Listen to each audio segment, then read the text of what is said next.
Hello friends, hope you are safe sound and doing well. आज हम mucormycosis पर चर्चा करेंगे। ये चर्चा evidence based advisory issued by India's ICMR और अमेरिकाज सीडीसी गाइडलाइंस पर आधारित है। In this video we will discuss some special aspects like excess iron intake and mucormycosis. Is mucormycosis contagious? One antifungal drug is contraindicated in mucormycosis. No preventive use of antifungal drug. No COVID history but chances of mucormycosis. If someone has recovered from COVID, got vaccinated, but still are there chances of mucormycosis? Strong immunity and chances of mucormycosis. These are the questions we are going to discuss throughout this discussion. So, what is mucormycosis? Mucormycosis, जिसे हम black fungus भी कहते हैं, sometimes it is called as zygomycosis. It is a serious fungal infection caused by group of molds called as mucormycetes. These fungi or fungi live throughout the environment, particularly in soil and in decaying organic matter such as leaves, compost piles, or rotten wood and animal dung. It affects people who are on medication, people with health problems, people with reduced immunity, reduced immune power. Most commonly by inhalation, सांस द्वारा ये fungal spores body में entry करते हैं। ज़्यादातर sinuses और lungs पर attack करते हैं। कॉमन साइन एंड सिम्टम्स इस तरह से होते हैं: pain and redness around eyes and nose, fever, headache, coughing, shortness of breath, bloody vomits and altered mental status.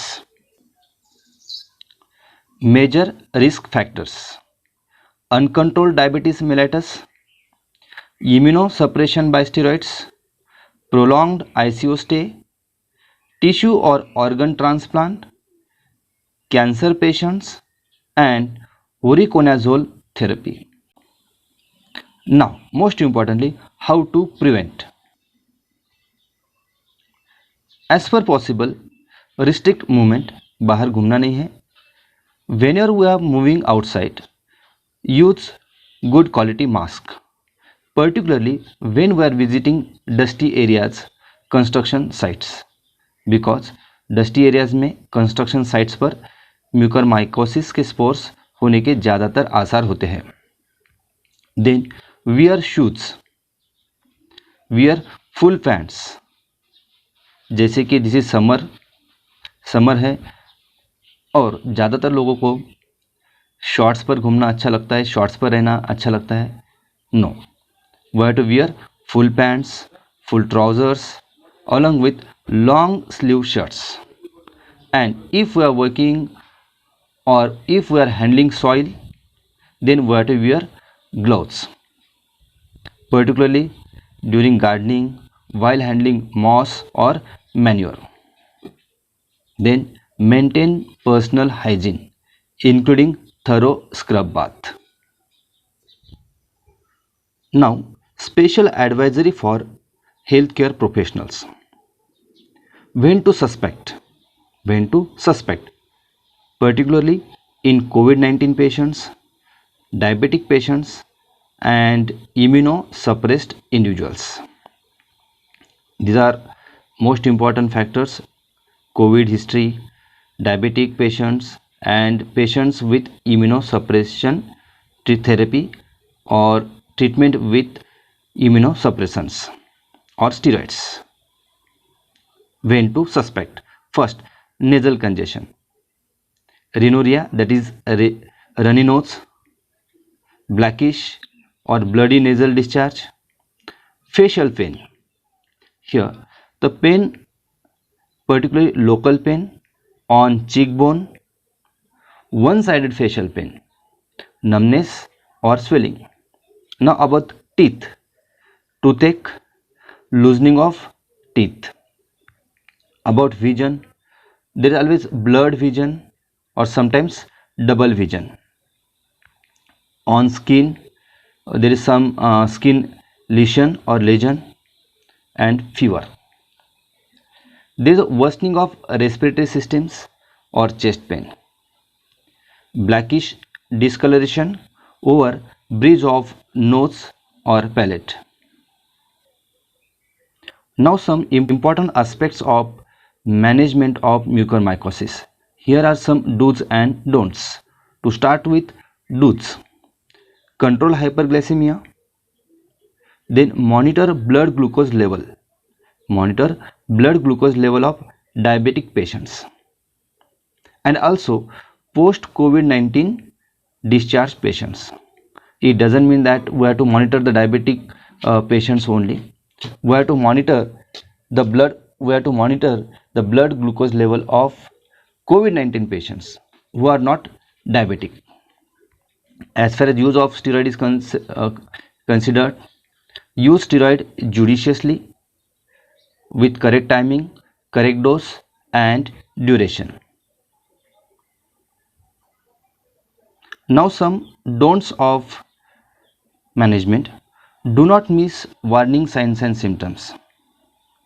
Do not consider all the cases with blocked nose as a bacterial sinusitis. Sometimes bacterial sinusitis is also taken into consideration. Okay, so do not consider the bacterial sinusitis. Consider every case of mucormycosis. Do not lose crucial time to initiate treatment for mucormycosis. Some other special considerations in management of mucormycosis are: there is no antifungal prophylaxis needed. That means no preventive antifungal is needed. Then if needed, extensive surgical debridement is used, that is to remove necrotic material, that is dead cells, dead tissues. Before amphotericin B infusion, infuse normal saline intravenously. And it is advised that antifungal therapy should be given for at least 4 to 6 weeks. Now about diagnosis and testing. There are 4 important aspects here again. First, medical history of patient. Second, symptoms. Third, physical examinations. And fourth, lab tests. So here, first 2 parts, medical history and symptoms. So patient should explain medical history properly so that your healthcare professional can take proper action. They should explain medical history and symptoms properly.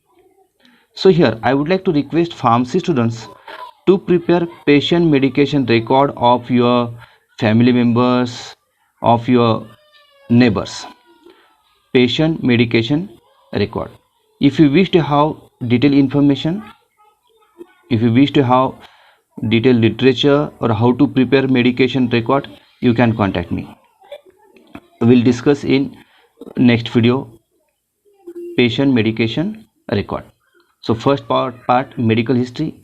Pharmacy students, please prepare medication record of your family members and your neighbors so that healthcare professionals can take proper action. Then as far as physical examinations and laboratory tests are concerned, fluid sampling from respiratory system is done, tissue biopsy and CT scan. These are some measures taken. As mucormycosis is a fungal infection, it is treated with prescription antifungal drugs like amphotericin B, posaconazole or isavuconazole. amphotericin B, posaconazole, and isavuconazole. They are given by intravenous route, and posaconazole and isavuconazole, they are also given by oral route. Sometimes mucormycosis requires surgery to cut away the infected tissues. Here, important to note, some medications or drugs active against aspergillus, such as voriconazole, are not active against mucormycetes. There is some evidence to suggest that pre-exposure to voriconazole may be associated with increased incidence of mucormycosis in some patients. This is the reason why voriconazole is contraindicated in mucormycosis. We are in last phase of our discussion. Here we'll discuss some statistics. Deaths due to mucormycosis. The mortality rate. The overall all-cause mortality rate is 54%.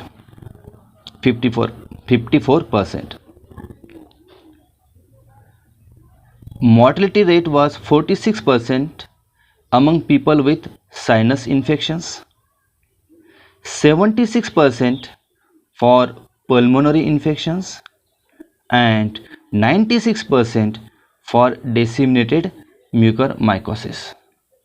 So very high and serious death rate, 76%, 96%, even 46%. So friends, prevention is the best possible option. Now we'll revise some part. We'll discuss some important aspects which are not covered in discussion, like too much or excess iron intake in body can cause mucormycosis. That is called as iron overload. So those people who are taking iron supplements, so monitor your iron level carefully on regular basis, because excess amount of iron can lead to mucormycosis. Is mucormycosis contagious? No, mucormycosis can't spread between people or between people and animals. Then there is no preventive use of antifungal drugs in mucormycosis. Even someone has strong immune power, still there are chances of developing mucormycosis, particularly skin mucormycosis. So care must be taken. Some patients may think that they don't have COVID history. Yes, still there are chances of mucormycosis. Some people who are recovered, got vaccinated, so still there are chances of mucormycosis. And lastly, voriconazole is contraindicated in mucormycosis. So we'll stop here. Thank you very much.